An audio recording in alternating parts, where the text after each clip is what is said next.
Lexi Holt doing it all on that defensive possession. Clark. Oh!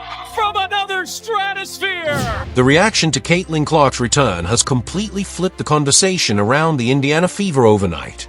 Just 48 hours after fans were told Clark's back stiffness was serious enough to keep her out, she stepped onto national television and immediately looked like one of the most dangerous players in the WNBA again.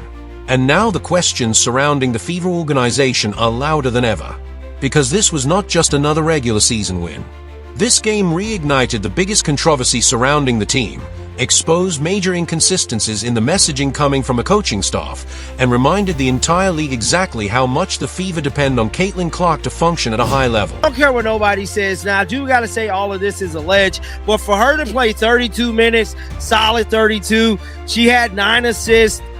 She could still possibly pick up this 10th assist with 41 seconds left and get another double-double. She was 7 of 15 for the field so far.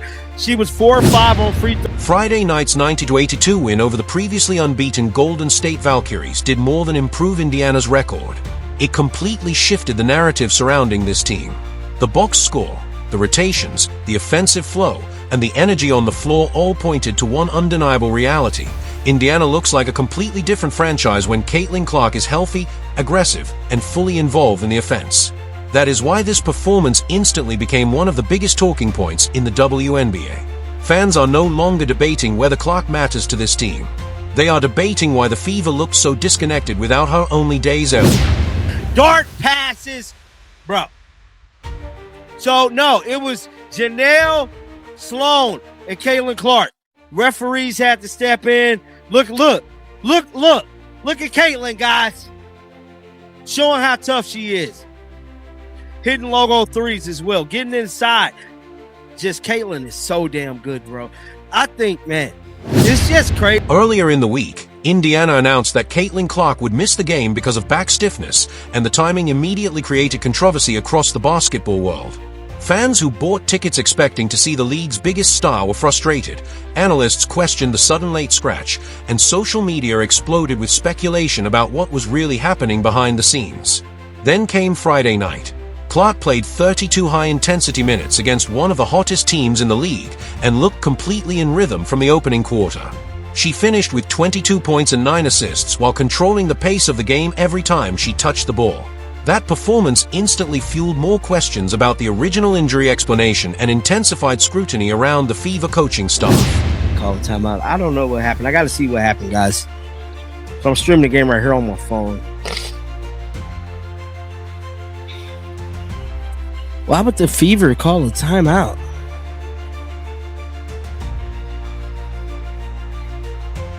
Let me see. Oh, probably so they can run a clock.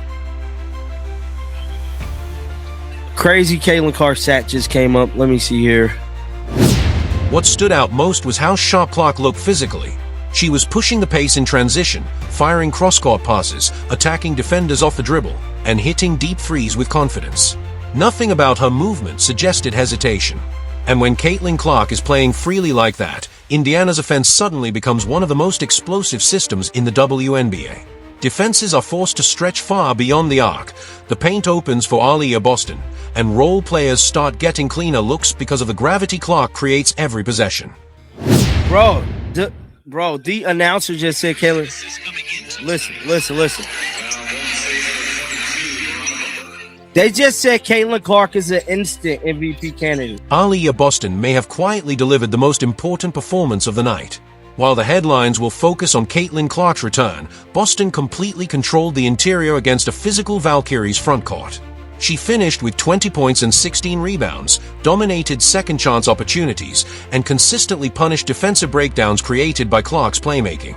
This is exactly why so many analysts believe the Clark-Boston partnership still has the potential to become the most dangerous young duo in the WNBA. When both players are operating confidently at the same time, Indiana suddenly looks capable of competing with anybody in the league. So she's still at 16 rebounds with 24 seconds left in this one. Caitlin Clark don't look like she's going to get a double-double, but you never know. You just never know. But they out fouling, so I doubt she get it. 22, 9 and 2. 22, 9, and 2. Solid numbers, bro. Caitlin Clark been averaging 20 points a game, guys. She's been easy. At the same time, the rotation decisions are still going to spark major debate among Fever fans.